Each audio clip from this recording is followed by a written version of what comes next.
over 1.6 million coronavirus cases and nearly 100,000 deaths in the US. I think most of us are very shocked at how America, the largest economy in the world and a great country in the eyes of many, has got to this point. For example, take a look at this news. This customer at a Miami Beach Publix went on an explicit rant after being denied entrance for not wearing a mask. You are in violation of my constitutional rights. Company policy. So either wear the mask. And I'm not doing it because I woke up in a free country. Wear a mask. I mean, that's the basic step, right? I mean, it's already May. How are people still debating this? The rest of the world, and especially Asia, have been wearing a mask for months. We have been doing this since January. To find out what led to this mess, let's back up a little and look at the timeline, shall we?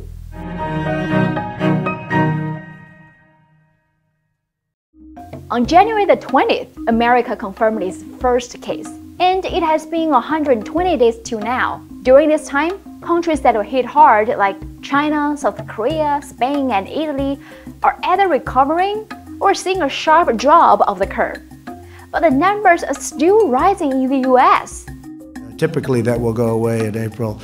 I really think, Doctor, you want to treat this like you treat the flu, right? And, you know, it's going to be. They're now sadly politicizing and actually weaponizing an infectious disease. Trump's aide Peter Navarro claimed that China seeded the coronavirus in New York. But in fact, America was the first country to evacuate its citizens from China and issued warnings to all Americans to not travel to China.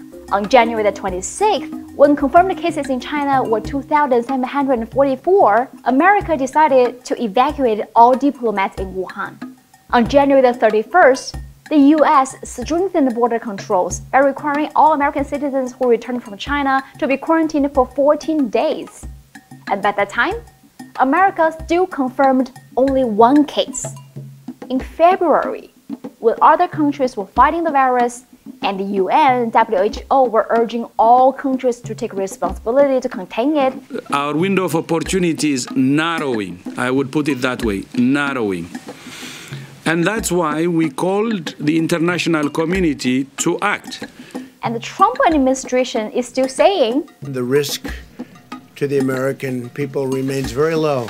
And he kept holding rallies across America. In March, when numbers were rocketing in the US, Trump's administration still refused to shut down businesses and demand a much stricter quarantine rule. While at the same time, hospitals across America were overwhelmed by patients. Masks, PPE suits, ventilators, equipment that are essential to fight the virus were in short supply. What do we want? PPE! What do we need? Medics had to fight this war without ammunition. Yet, rather than spending money on buying medical gear, Trump administration put on a $450,000 air show.